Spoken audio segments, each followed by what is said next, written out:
Good morning, Hey, folks. David. How you doing today? I'm good, man. How are you? Well, I'm alive. I think I added it all up. I think it was close to 17 hours of draft coverage. It's definitely a lot of fun. So, folks, if you were there, we appreciate it. If you got to catch any little bit of it, we appreciate it. And if you're back to hear more content, we appreciate it. When David and me get together, we talk a lot about football, but we also get in a little bit of other stuff too. So if you also have comments and you got other things that you want to say, go ahead and put it in the comments, and we'll try to talk about that as well a little bit. Most importantly, we hope you brought a cup of coffee. David, thank you again, as always, for coming around and being a part of the team. And man, it's always fun to have coffee with you on the weekends. So, 49ers draft has happened. How do you feel? Well, it's the first round pick since Trey Lance, right? Yeah, And you know we never know what the 49ers are actually thinking. We don't have access to their big board, their scouting. We can view who they've talked to and visited with and went and checked out and saw, and we can you do all that, and then they still end up taking, a wide receiver with the 31st overall pick that none of us knew who the guy was. I think we actually looked at him during a mock draft, right? I think you and me, when we were drafting, we looked at wide receivers and we actually looked at his bio at one point, but I believe that was once. The Rick Purcell. Slick Rick. That's what he's been dubbed by many of the Niner Empire. Brian's shaking his head. I I mean, I know you always have to build for the future. Totally understand that. And I think we've counted him out a couple times already. I think we've had about 8 wide receivers within the Shanahan regime that they've drafted. So they like to draft wide receivers. Some years some years they double it. We've had it happen before. I just didn't know if this was necessarily the right move. But again, like you said, David, we're not there. We are not in there, and we don't know what's on their board. Mm-hmm. But I think they are very, very solid at not showing their hand. And if their hand is like not revealed, but if their guy isn't necessarily there, I think they have a really good way about not necessarily saying, "Oh yeah, that wasn't our guy." I think they have a very convenient way, or I don't necessarily have the right wording for this, but when it's not their guy and you feel confident that's not their guy, they definitely don't tell you. And that wasn't our pick. But between you, me, and everyone else, I think a first round pick, like you said, they haven't had one in so many years. Everybody's screaming offense tackle. Everybody's screaming everything, right? Everything. Center, guard, offensive tackle. Please improve the O line. That's what we've been. That's what the drum beat's been saying all off season. Please improve the O line. And we did. It took one guy. I think the funny people were yelling quarterback, right? I was being funny. I think the funny people were yelling running back, right? But I think the funny people were just saying that to be funny. Remember, no third round running back. So we were either going to take him in the second or the fourth, and we ended up taking him in the fourth. I don't think that anybody was screaming wide receiver or whispering it. I don't. None of us were. I honestly, how many times did I pick up Christian McCaffrey at 135? Or Luke, not Christian, Luke. at 135, in the mock drafts. And he didn't even drop that far. He went to the Commanders at what, 100? Yeah, the last pick in the third round, right? The And second round? No, mm, third round, right? Last pick in the it was, third round. but yeah, he went to the Commanders, and it was like, Now, truth be told, we won't. Oh, there's Bebop. Click on the Bebop. You see, this is something people shouldn't be doing right now. Because I've seen these very same guys give a team an A, and then 3 seasons after that draft, there's one player still left on the team, and none of the rest of them panned out. You know, so when it comes to draft grades right after the draft, what's the point? It's 100% meaningless, and we won't. Like, it makes no sense to give a draft grade on this draft until the end of 2025. So this is going to be a long time before I give a draft grade, right? Well, Like this year, I get to give a draft grade for 2023. The 2022 draft, I don't think we did too bad, but you know, we got this one guy with the last pick in the draft, you know, pretty much saved the whole thing. So, but at this point, you know, I mean, the 2023 class isn't looking too bad though. You know, we got Jair Brown actually hit the field out of necessity because of injury. Granted, right? That's how our rookies have to hit the field, it seems like. And then, we had Jake Booty, a kicker, and he had a good season for a rookie kicker in the NFL. He did. If you look at what most rookie kickers in the NFL do, he had a really good season for a rookie kicker. He matched what Robbie Gould did his last year. So will we see him improve? Oh, yeah. And then we got in the third round, we got this one tight end. I have kind of a special name for him because at this point we have no idea what he is or what he's going to be. And that would be Cameron LaHoo. So, then what? We took a couple linebackers, right? A corner. We got D Winters, Jalen Graham. This is all last year. I'm talking last year's draft, folks, because this year's the year that we're going to see them on the field. Right, Bryant? So, yeah. we did. We like Daryl Luter Jr. He looked fast when he was on the field playing special teams. And he's got good size. He's got, good length. So he is more than likely going to be a good corner. But this year we might not use him that much. It's going to be next year after the guys hit free agency. 3 out of 4 of our starters in the defensive backfield are free agents at the end of 2024. Right? Then you got the 2 linebackers. We got D Winters, sideline to sideline speed. He's pretty quick. Got Jalen Graham. He's got the same things going on.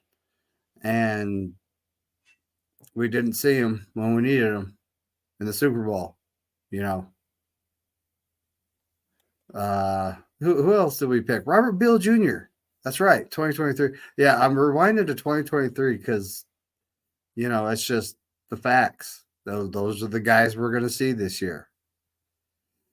And Robert Beal Jr. actually showed some flashes. I'm kind of more excited about him than any of the other rookies in 2023 because of what he showed in the Super Bowl. He was in that backfield. He was getting at Mahomes.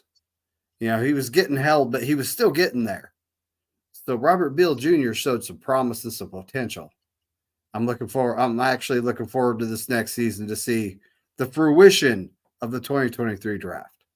But at this point, Brian, we're here to talk about the rookies we got, right?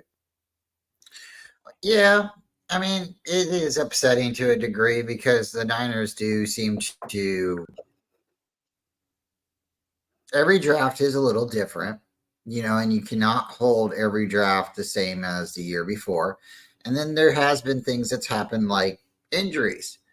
There, it's hard to draft a quarterback as your rookie, as your number one, and trade up and give away picks, and then not start that rookie. It's hard to do that if the fans and the organization want to move off of the veteran. And I think there was a degree of people in the organization that really liked Jimmy Garoppolo and was comfortable with him and players. And you had half the fan base like that. And then you had half the people in the fan base and locker room and organization who wanted to see him move off, right? We heard the rumblings already that Jimmy was their guy, but Oh they were no. excited about what Trey Lance brought. They were excited about the intangibles and the ability that extra, right? But he broke his finger, and that derailed things a little bit. And if you go back when we got Debo, we selected 2 wide receivers. Jalen Hurts. He Jalen Hurd. Hurd. I know who you're Hurts. talking about, though. Correct. Okay, so our core. That's what's funny is because Jalen Hurd was always hurt. Yeah, yeah. So it only makes sense to call him Jalen Hurts. I know. I feel you. It But is. that's another player. That's some QB back east for one of those bird Right, teams. but you have a injury like that kind of stunted the team at that moment because they were trying to fill 2 positions right there, 2 wide receivers, and they were going to go in a certain direction, but that derailed everything. Brian Hoyer not being able to be the veteran quarterback and the quarterback we needed for the entire season stunted CJ Beathard's rookie season. CJ Beathard has a good arm. CJ Beathard was a good quarterback, but we didn't have a good offensive line, and that guy was getting hit every play. So then we get Jimmy Garoppolo because we couldn't make the deal, or our arrogance or ego got in the way, and Tom Brady didn't come, right? And James Garoppolo, yes. that hurt our team. And then we get Jimmy, and some people liked Jimmy and some people didn't.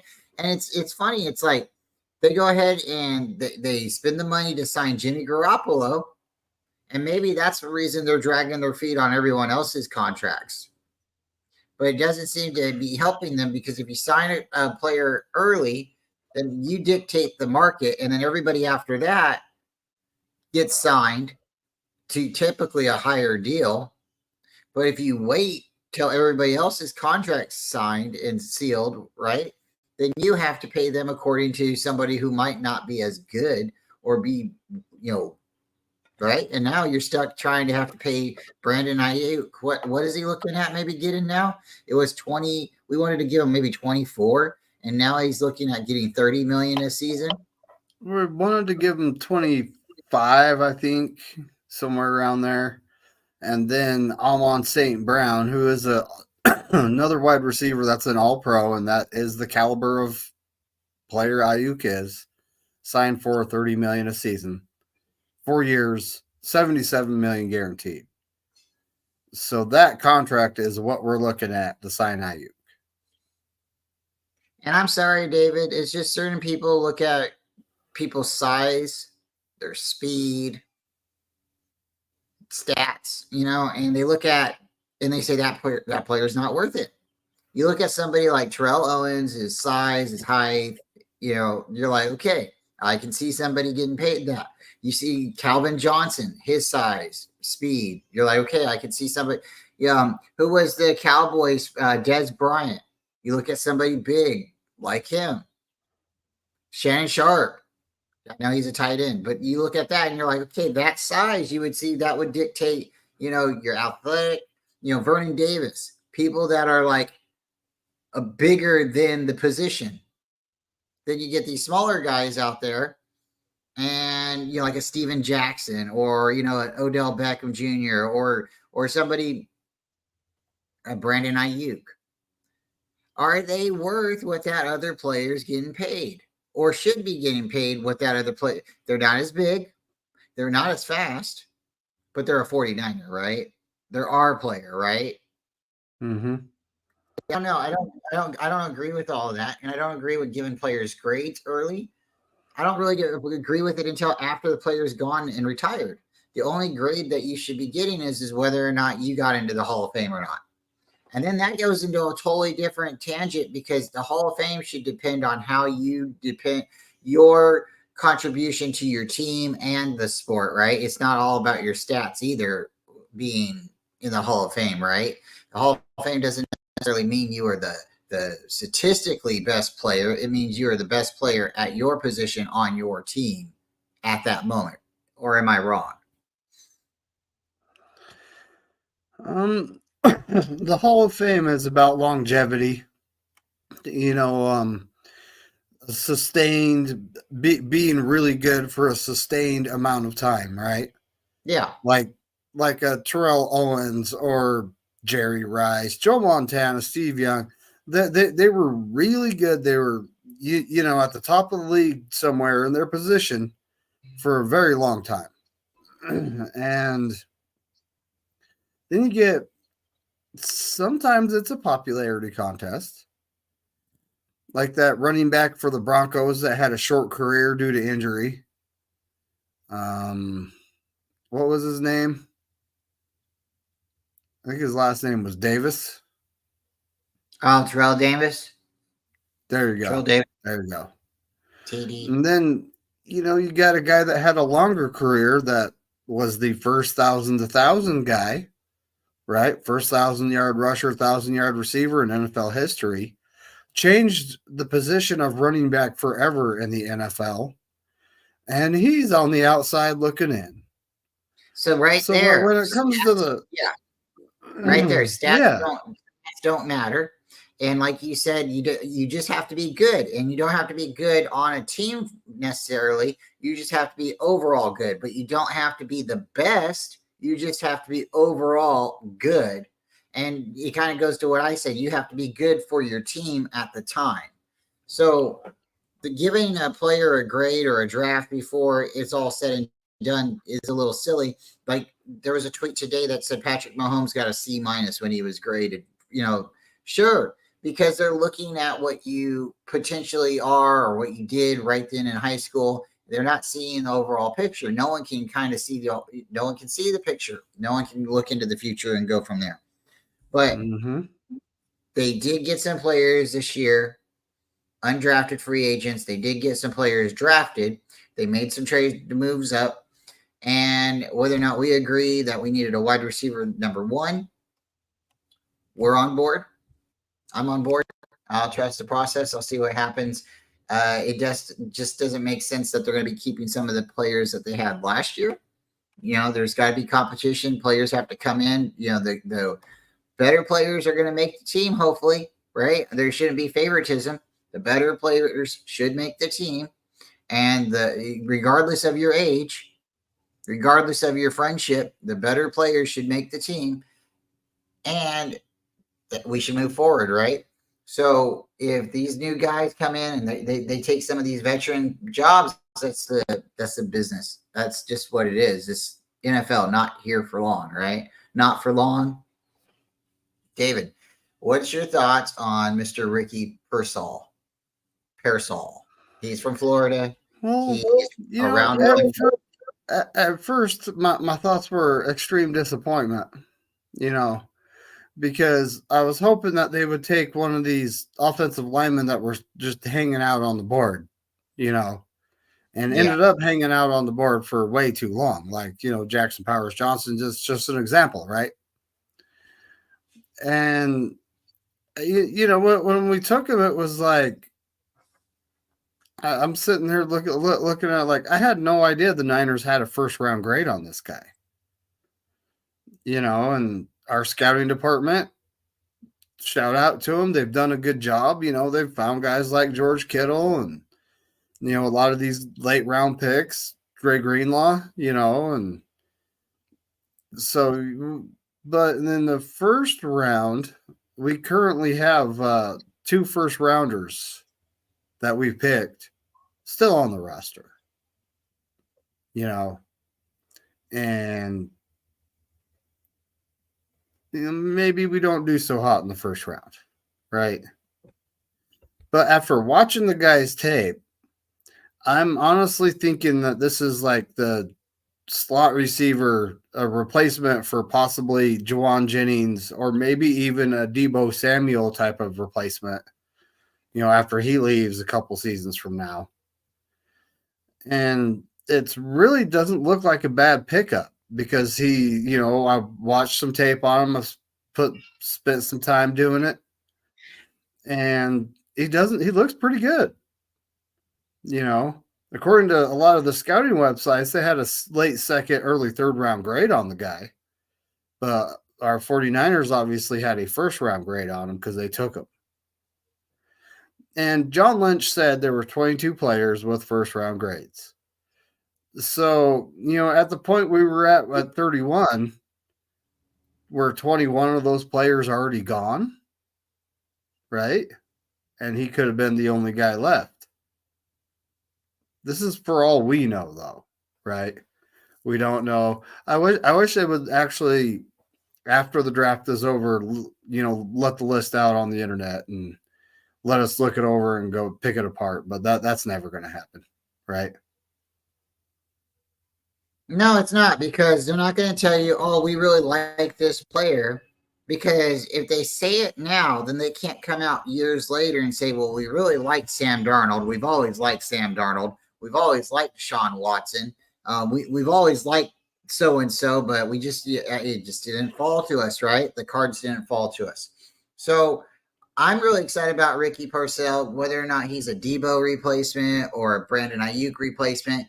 It seems like, I don't know, maybe everybody's off, and I'm not going to say everybody because I like Debo. I'm not going to say I don't like BA, but I don't think you can replace Debo. I think BA can be replaced. I think he's a great wide receiver. I don't think he's worth $30 million. I don't think anybody's worth $30 million. I really don't, but that's not my choice, and I'm not the owner, and I'm not the GM, and I am not the coach. So I am going to trust the process, and whether or not they want to sign him or not. But it just doesn't make any sense that you go and draft 2 wide receivers this year if you're sold on paying BA, or you're sold on keeping Debo, these 2 players that you've signed an enormous contract to. So I am just, again, some players, you obviously can see it fits. It's square. It goes into the square hole, right? It's round. It's round. It should go into the round hole, right? It's about building blocks. And, you learn this when you're a toddler, right? Sometimes you want the really tall guy and the really fast guy. You don't want the shorter guy who's going to be covered by someone who's taller. And what kind of happened in the Super Bowl? Did BA go off in the Super Bowl? So I don't know. I'm not going to say BA played bad in the Super Bowl, but we definitely didn't see him have a remarkable, memorable moment. So if they choose to keep him, hey, that's great. If they choose to move off, but again, it just doesn't make any sense that they're going 2 wide receivers in this draft. And if you're going to cut a wide receiver, I guess it makes sense. Why sign Jerry Rice's son? Why sign? Let's go to Christian McCaffrey's brother. Why sign him? We like those guys, right? So if they're going to get cut, we don't want to make them upset. But do we really like Terrell Owens, David? So are we going to cut his son? That's the 3rd wide receiver that we got in this draft. So are we going to sign Terrell Owens, the guy whose attitude caused our Owens, yes.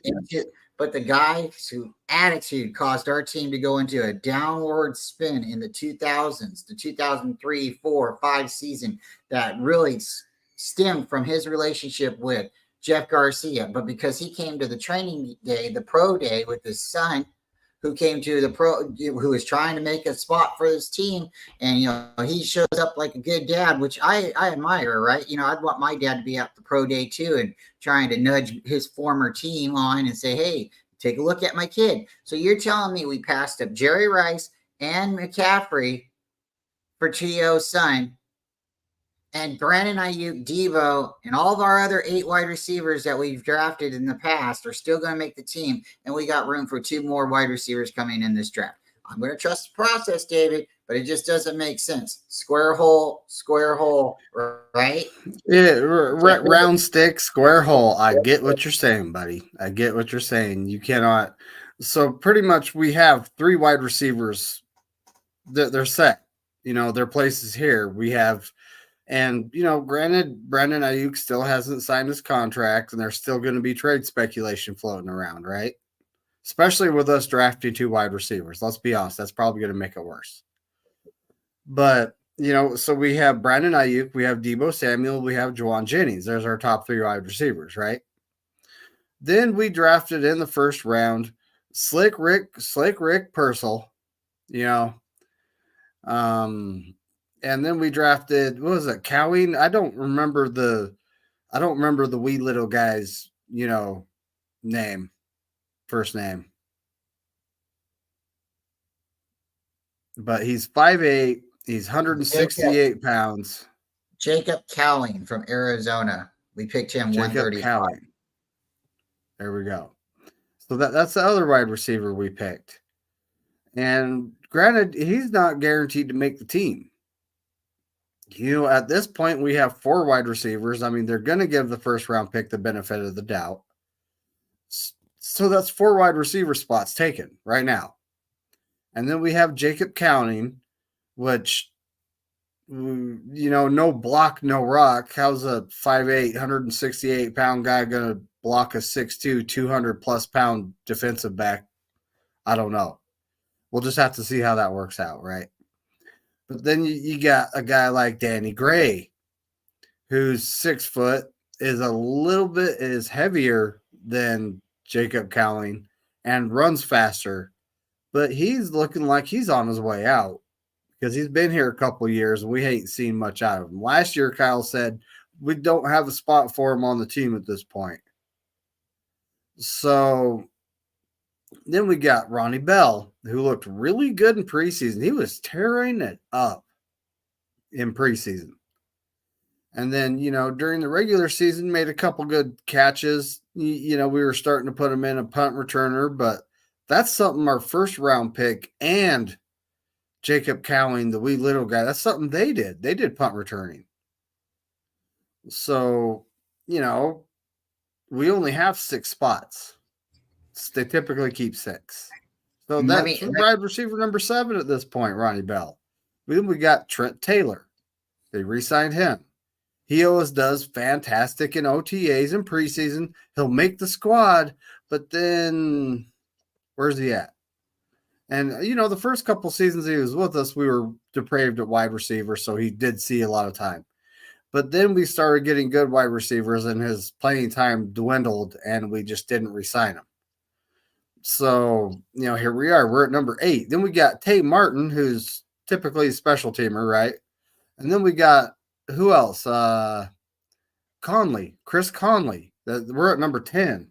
And then number 11, we have Terrell Owens' son, Tariq Owens. There's only 6 spots.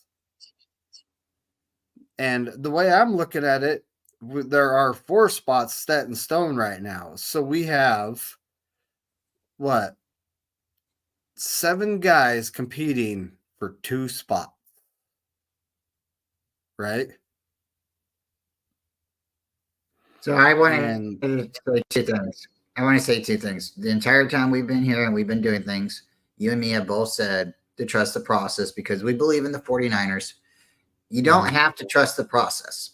So let's get that straight. You do not have to trust the process. I like to say I trust the process because I do not typically do not disagree or argue with the direction or the decisions made by the team because, again, I don't coach, work, or paid or have any bearing on the decisions that's made. Even a season ticket holder does not truly have any decisions that's made.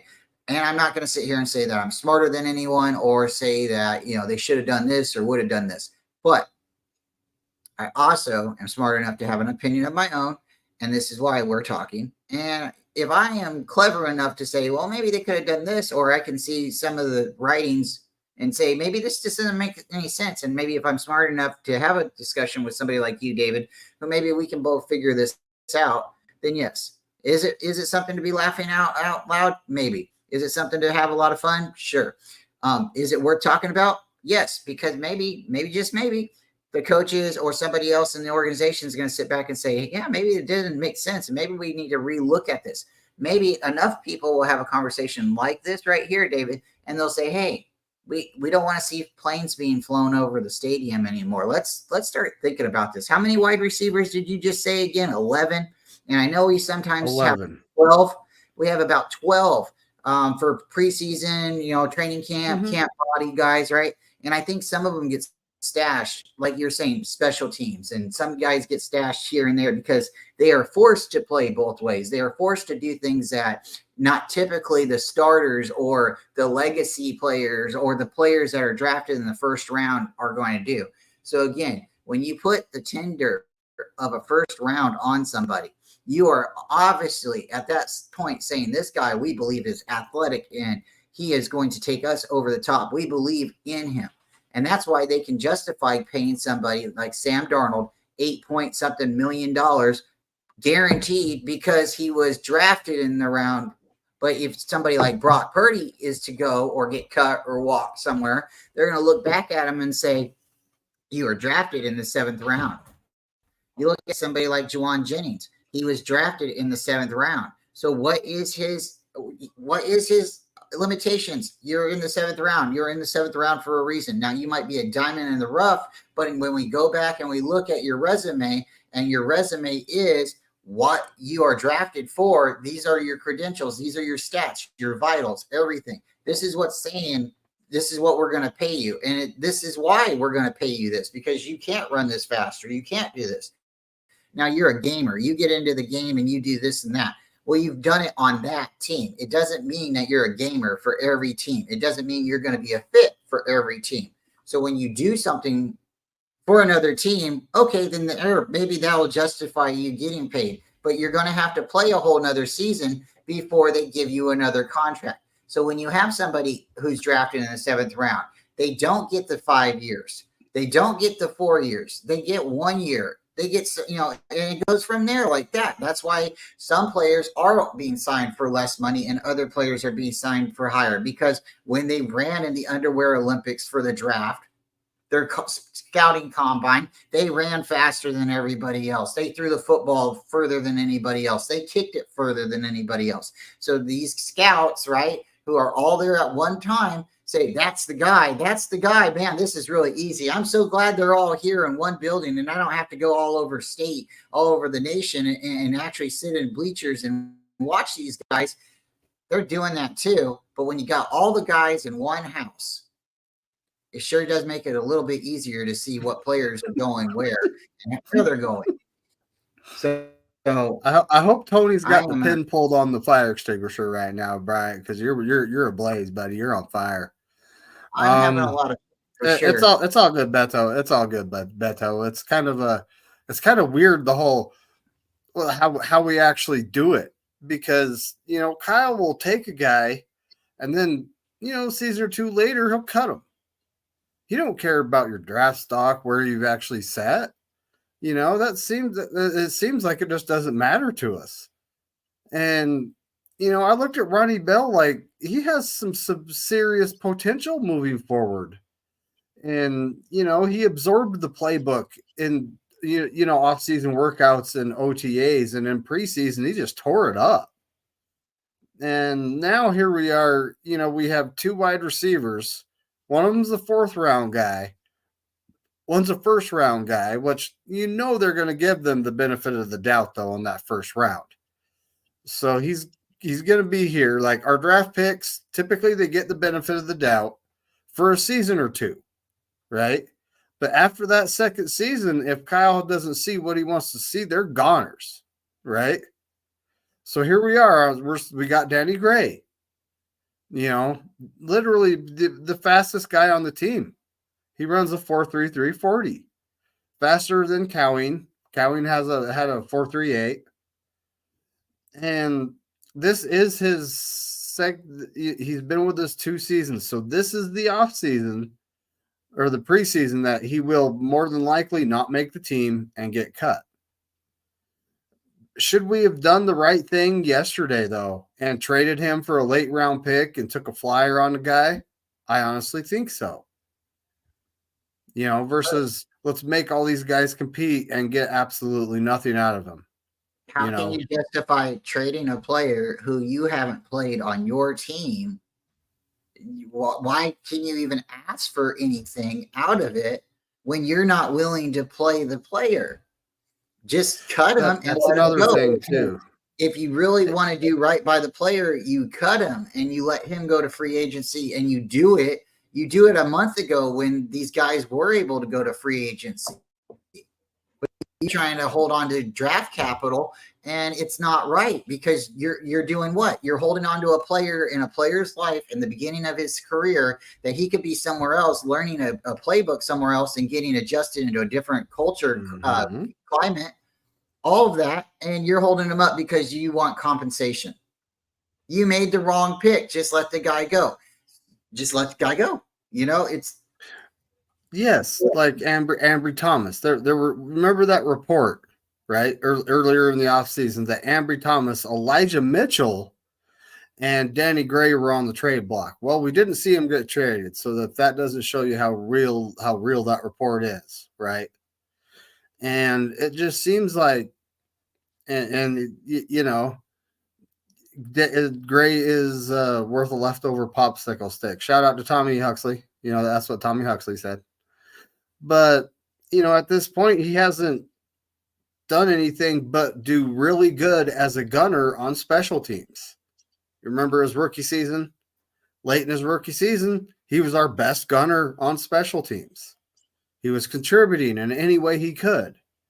And then he got injured, during preseason last season. And he came back halfway through the season, and Kyle's like, well, there's no real spot for him on the team. So now the guy's got to fight for his football life just to make the squad. And he's got to beat out a guy named Ronnie Bell who showed up in preseason last year and earned that roster spot. He's got to beat out a first-round pick. Well, not necessarily beat out, but he's got to compete with a first-round pick rookie and a fourth-round pick rookie that are going to get the benefit of the doubt because they're rookies. They haven't been with us very long, right? So, it's like it just sucks to see us wasting a third-round pick when that's typically the area that good guards and centers are coming off the board, right? And, this is what, 2022 draft when we took him, wasn't it? It was 2022 when we took him. So, and here we are, years later. What have we got to show for that third round pick? Yeah, a lot of folks do say trust the process, and you can trust the process, but at the same time, you're not going to hit on every draft pick, right, Bryant? No, you definitely you're definitely not going to hit on every draft pick. No, if you can hit on half, if not a hair more than half, you're really good. And will Jacob Cowing, the little guy, and I keep calling him a little guy because honestly, folks, I'm an inch taller than him, and I got 20 pounds on the guy. But is he actually going to make the team? We don't know. So, right? Danny Gray was 2022. That's when we drafted him, and we drafted him in the third round. We go for this guy, Ricky Pearsall, and Rick. like we said, he's fighting for a roster spot, and he's a first rounder. But shouldn't that be what every player is doing? Even the veterans, every year they should be fighting for a roster spot. Even if you got Joe Montana out there, you had Steve Young, somebody pushing him for his roster spot, pushing him for his starting position. So when you get to a player and they become complacent and they don't want to, they feel like they don't have anything behind them pushing them, then dude, try as hard? Are they going the extra mile? If they drop the pass, are they worried that the coach isn't going to throw them the ball again? I mean, like, I don't know. Like, I don't really agree with that so much. But let's move on. Okay. So we moved to cornerback. We got Renardo Green. Mhm. Cornerback. This is another position people thought we might have taken in the first round, or an offensive tackle, right? And we didn't want just an offensive tackle, right? We wanted a what? A replacement for our guy, right? Trent Williams. But we wanted somebody who could play on the right side. So we wanted a gadget player, right? We didn't want a true right tackle, right? We wanted somebody who could play. So what did we do? We went and got Pooney. Everybody needs a little bit of Pooney in their life, right? But David, when I'm looking at it, it doesn't say his position. It doesn't say he's a left tackle or right tackle. It says he plays the offensive line. It sounds like we got another guard.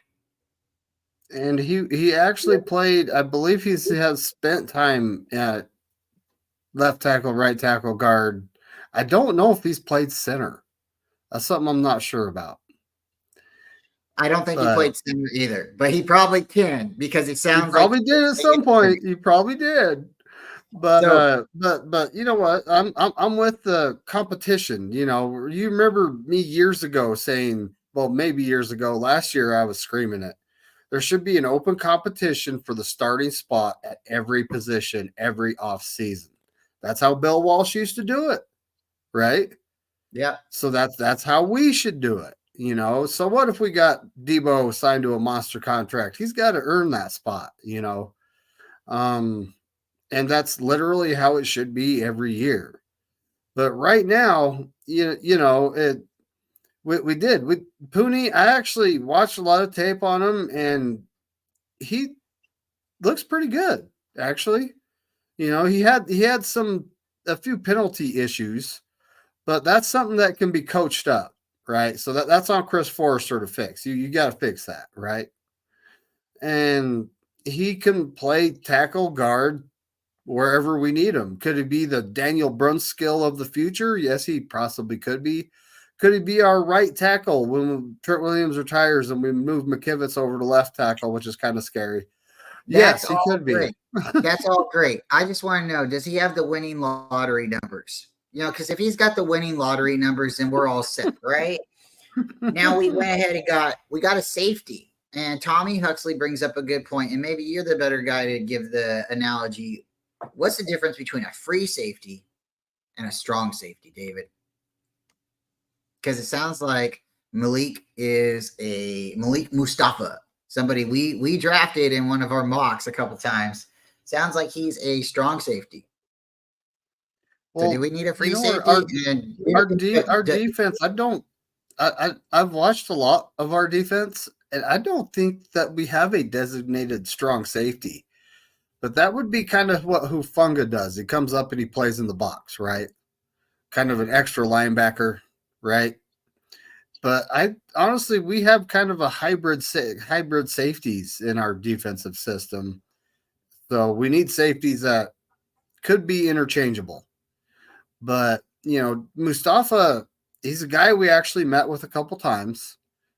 Good player, and you know, in the box and plays the run really, really well, right? Tackles really well. So, you know, he fits the mold of the people we like at safety, right? So, you know, this next season, I'm still waiting on the report that Hufunga will be back for preseason and OTAs. I haven't heard a word about that. yeah, I think we're gonna be waiting a little bit for That's that. kind of scary. That's kind of scary, buddy.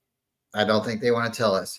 All right, so folks, we didn't get a running back in the third round, so everybody keep your pants on and don't set the house on fire. But we got one in the fourth round. It wasn't Frank Gore Jr. because we don't want to cut him, right? We don't want to make his dad mad.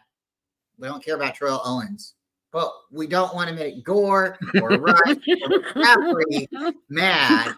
But Owens, we'll see, right? All right, so we got this guy, Isaac Guerrero Gerardo. Gerardo. Gerardo. Okay, yeah. And he's from Louisville, so I like him already. He's a Cardinal. If you guys know anything about Kentucky, the Cardinals are a good football team, good program. We got him at pick 129. We'll see what happens. Now, this is the one that I think a lot of us got upset with, because if they're going to give anybody a roster position, I mean, if they're just giving away positions, David, can I get in? Because I'm about 160 pounds, and I might be a second slower than this guy, but I got a lot of heart, David. And you know what? I wear these glasses, they help me see things, and I got these hands, so sometimes I catch things, okay? And I think I'd be a little bit cheaper, okay? Again, if they're just giving away roster spots. So this guy, Jacob Cowing from Arizona, weighs about 160 pounds. He's fast. Arizona State? What wasn't it? Arizona State? What was it? What was his college? From Arizona. I think he's from the same state as BA. I think he's BA's. Well, that's Ricky Purcell was from the same college. I know that. Well, Ricky went to Florida. Slick Rick. Yeah, he went to Florida, and I think BA knows him as well. So this is getting a little weird. We're getting all these Arizona people. Are we becoming the 49ers of Arizona, or I just don't understand it.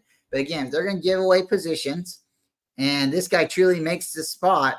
If he makes the team at 160 pounds, David, I don't know. Maybe I really do need to start warming up and start. I'm gonna go to. Hey, I'm gonna go try out. It's like I'm saying, if he makes it through a week of practice, that alone is going to be a miracle. You know how hard Kyle is on these guys in practice.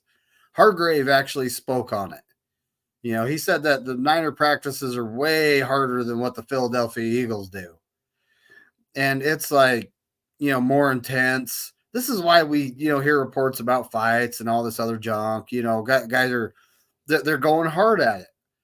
And this guy's going to, if he can make it through a week of practice, he might be able to make it through a season. I've heard that. And then I've also heard other players say that we do practice all wrong. And maybe it's the players that leave our team and go to Kansas City. I've heard that a couple times. And it just seems a little weird that we keep getting these significant injuries and we don't have Trent Baalke around anymore. So we're not drafting these players with these major injuries anymore, right? And we're still having them. So I maybe it's something in the water over there, David. Okay, so we traded all of our 5th rounds. We're out of the 5th round. Thank you, guys. It was really exciting. Really, really exciting for a long period of time there. We finally got some action in the 5th round. And we picked up a offensive lineman. David, did we pick up a right tackle or a left tackle? No, he's a guard. He's a guard. Guard slash center. Yeah. He's a good one. That's why he's got the G, right? Because he's a good guard, right? He's a good offensive lineman slash center. And he came from USC, so he's not going to have to drive very far to get up, he's in California already. Just drive up the state. And he played for he blocked for a really good quarterback right there too. But again, we are all screaming, tackle, tackle, tackle. They give us some guards. You get a guard, and you get a guard, and you get a guard. All right. So we got guards for years, right? We won't need a guard for what, until 2028, right? We got enough guards to go around. And then we go for a linebacker. And David, this is the pick. I think if he would have been there, I think we would have taken him. I think we truly would have taken Devin Culp at 251 if he would have been there. But he got drafted. Congratulations. Went to the Tampa Bay Buccaneers. We'll see how that goes. Congratulations. But I really think, because we are getting close. We are getting really close. So give everybody a recap real quick. We got a wide receiver, a cornerback, an offensive lineman. Can't say he's a tackle. We got a safety. We got a running back, a wide receiver, 2 wide receivers. We got a guard. we could call him an offensive lineman. That's a little bit nicer, right? And then we'll call it Mm-hmm. a linebacker. Now, the day's not over, folks. It's not over. We got some undrafted free agents as well. And this is where it gets fun. We pick up a running back, David, from Missouri, Cody Schrader. So we have 2 running backs now. Yep. We have CMC. We have Mitchell. We have Jordan. Right? We had TDP. Well, he's no longer with us. Well, he He's no was on our longer with practice us. squad. I don't know. We had He signed Mickle. with the Eagles. That's Yeah. right. That's right. So now we have 2 new running backs, 2 fresh running backs. Okay. Now we go ahead and get a center, Drake Nugent from Michigan. Well, Michigan guys, man, those guys are going. Michigan, Washington guys, and Florida State guys. Those seem to be the people that everybody wanted this draft. Defensive lineman, we got Evan Anderson from FAU. I believe that stands for Florida Athletic University. If I'm correct. If I'm wrong, please help me in the chat, folks. Yeah, he's 6 foot. Okay. I've seen a report saying he's 356, but I think that was a typo because it's 326. But either way, you know, he's not that fast. He runs a 5.3 40. I've done research because I like me some short, stout linemen. And he's hard to move. You're going to have to put 2 offensive linemen on him to get any traction, and that might not even get you anywhere. But he's got a very quick burst.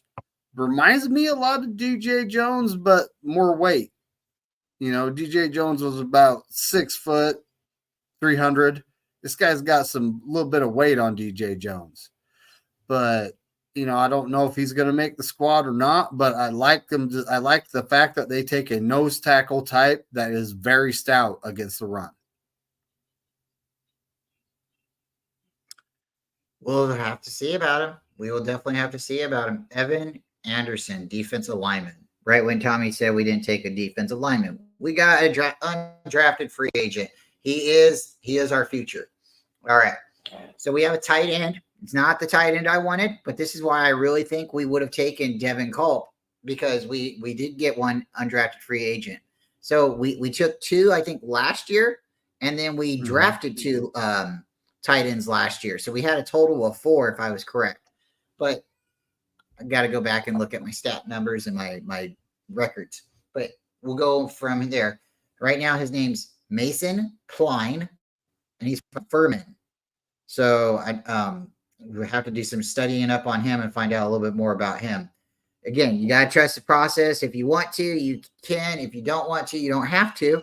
But I like to trust the process, because if they say that's the guy, then I want to get behind him and I want to root for him. I want to believe in him until they give me reason not to believe in him, right?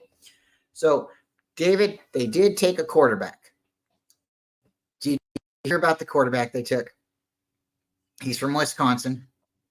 His name is Tanner Mordecai. Go ahead. His name is Tanner Mordecai. And this guy is he's just a guy. And this is where, again, if they're just giving out positions to people, then where do I sign up?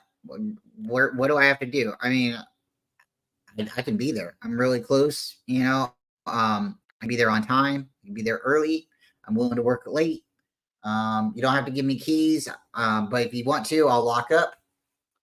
So we'll see how this guy goes, because again, we have the passer not, and we have our veteran backup quarterback, our career backup quarterback from Cincinnati, Duck Allen, and we're going to move on. This is our 3rd wide receiver, folks. 3rd wide receiver. He's undrafted.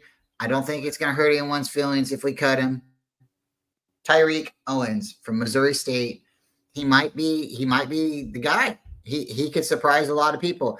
And if they do sign him, I guarantee he'll sell more jerseys than anyone can really imagine, because people will see Owens and then they'll see Owens again. And you know, the crazy thing is, if they give him 81, they might break the internet, David. They might truly break the internet. They really might. You're not lying. So, what are his measurables? Isn't he like 6'3", 200 plus? He's like his Do you have dad. that? I can pull that up right now. He's like his dad. He's a big guy. He's somebody I that you mean, would think you would know have that been that pretty tight high. end, that tight end, Mm-hmm. 6'7", pushing 260 pounds. That guy is that's a big tight end. That's a big target.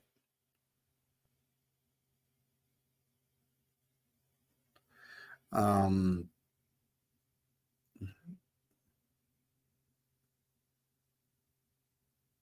Duck Allen. Duck Allen, gotta love him. Okay, so Mr. Owens, Tyreek Owens, is 6'3", 193. That's pretty big though. It's bigger than 160 pounds. That's a lot heavier, right? I really Yeah. don't care. I don't really care how fast you run if if they can tackle you by just pushing you with, if wind can knock you over. I don't know, David. When I played freshman football, all the guys were bigger than me. I was one of the smaller guys. I'm out of high school now, and I look at the freshman football team, and they're still all bigger than me. But if they're signing people that's my size to the 49ers, I don't know what to do, man. Maybe I'm gonna stop painting walls. I'm gonna start running laps. I'm gonna start training. I'm gonna get me. I tell you what. I tell you what, folks. It's gonna be Bryant Culp next year on the 49ers. You heard it here first. Okay, so we're gonna move on to Jalen Mahoney. He's our next player. He's a defensive back that we drafted, undrafted free agent from Vanderbilt. He's we're all worried about corners right now, David. We are all worried about corners, and if I'm correct, we only got one. We got Well, us one. it was such a huge need because we have no corners on the roster already. I'm just breaking the sarcasm meter today, buddy. So were you. You know.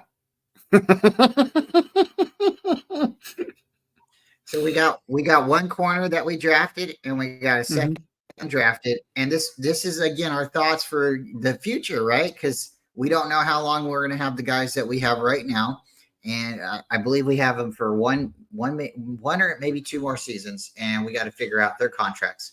So if these guys can step up even in practice, even in training camp or something, and we want to redshirt them because, like you said, and I've said several times, we don't seem to play our rookies. So we redshirt these guys, and then boom, maybe next year, maybe these are our guys that are going to come out next year. And then our last guy, shout out again. They tried really, really hard. They did not necessarily hear, so maybe we got to get a little louder. Maybe we do need to fly some planes over Levi's, David. They drafted another offensive lineman, undrafted, free agent, Brayson Mays from Mississippi. Hey, I'm not mad at the pick. But when you write down offensive lineman and you don't designate that he's a tackle, guard, center, I don't know what we're doing here. We're just getting people who can play any position. If you can play any position, because you're good at all of them, would you be good at just one? Can you do one thing right? And I'm not saying you can't do one thing right, but if you're really good at one thing, how good can you be? But if you're great at everything, right? Are you really good at anything? Well, no, now remember, we had a guy named Daniel Brunskill. Remember, he was Yeah. the jack of all trades, on Yeah. the offensive line. Maybe the master of none, but he is still pretty good at it. I got his jersey in Um, here, right here. and it's like, and ever since he left, it seems like we're searching for that guy. And we drafted Dominique Pooney, who played a lot of offensive tackle in college, and like Spencer Burford, we might just kick him to guard, right?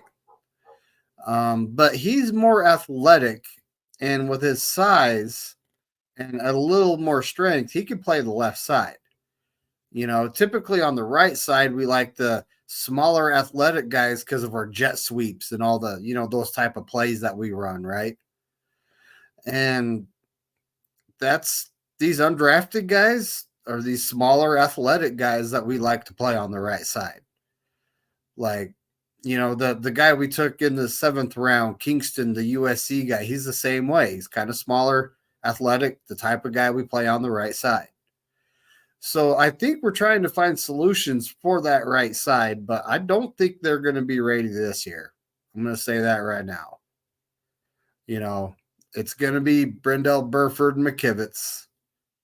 It's going to be Banks and Trent Williams, or it could be Feliciano on the right side, and Burford could be our, utility knife, the Swiss Army knife offensive lineman for the season. Who knows, right? You know why, David? You know why we're going to run it back with the same offensive lineman that we had from the Super Bowl this year, last season? Why? It's the same reason that you don't go and tell a wide receiver to just go sit down. If you throw the ball to a wide receiver and it hits their hands and they don't catch it, you got to throw the ball back to them eventually. If you don't, then just cut them right then. If an offensive lineman makes a mistake on the line or he forgets an assignment, at a certain point you have to think they're human. They made a mistake. Look how far they got us to this point. And that's what they're doing. They're giving them a benefit of the doubt and hoping that experience will pay off. And if these guys would have won the Super Bowl last year and they back to back this year and they was to win it this year, look out. Then everybody would be saying these offensive lineman guys are great. They're maulers. They play really well. It's about the scheme. It's about the fit. It's about them coming together and knowing where the other one's going to be at and what they're supposed to do. So maybe it's a little bit more hard and maybe more complicated than we think learning the offense. There's a lot of moving components, guards and tackles, and maybe guards have to, in the middle of the play, David, like quarterback's back there, he's in shotgun, and he hits hike, says it right because we don't have the controller, so he says hike, ball snaps to him, right, and you got your right tackle over there turning into a guard. And he's got to move over to the guard position. But the right tackle needs to move to the center spot, right? Because we're transformers out there, right? This is such a complicated system. So, again, I think it goes back to, if a wide receiver drops the ball, you kind of have to go back to him unless you're Carlos Hyde. We didn't go back to Carlos Hyde when he dropped the ball, but that's a running back, right? You remember that play? It was like at the end of the season, they threw the ball to Carlos Hyde in the end zone. He dropped the ball. And I don't think that was it. That was it for Carlos Hyde and the 49ers. So, folks, I guess, what can you say? Trust the process. Don't get too mad if somebody makes a mistake. There's always next time until there isn't. David, how do you feel overall with the whole draft? How's the whole draft and undrafted free agents? It was a long, grueling 3 days, but we survived. But how do you feel? Well, at the end, it's all about making the roster better, and keeping sustained talent for a long period of time so we can be competitive. And being, but we're the 49ers, though. We're not about just, being competitive every year. You got to win a Super Bowl at some point. But at this point, I do most of the picks I like, and I'm talking about for 2025 because let's face it, I honestly think Pooney might be the only guy that gets a chance to play this year. And that's if he shows up to camp with an extra 7 pounds on him, maybe a little stronger. And he will compete on that offensive line. Maybe he gets a spot, but he's a rookie. So the chances of that happening are pretty slim. We'll see these guys in 2025, folks. Hurry up and wait.